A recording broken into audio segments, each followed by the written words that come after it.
கொண்டாடி மகிழ்வது மனது, குறை கூறி மகிழ்வதும் மனது.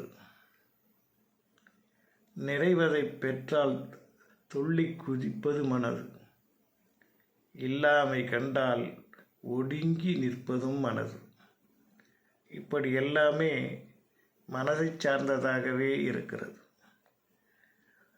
அதுதான் வாழ்க்கையின் ஓர் ஆரம்ப புள்ளி.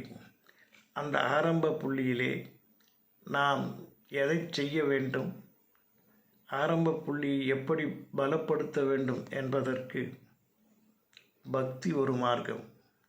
பக்தி மார்க்கத்திலே நாம் சரியாக பயணித்தால் எல்லா ஆரம்ப புள்ளியும் நமக்கு பலமாக அமைந்துவிடும். அவரவருக்கு பிடித்த தெய்வத்தை, ஒரே ஒரு தெய்வத்தை கெட்டியாக பிடித்து கொண்டு வணங்கி வாழ்க்கையிலே வளம் பெற வாழ்த்துகிறோம். எல்லோரும் எப்பொழுதும் எல்லாமும் பெற்றிருக்க இறைவனை துதிக்கின்றோம். எல்லாம் என்பமயம்.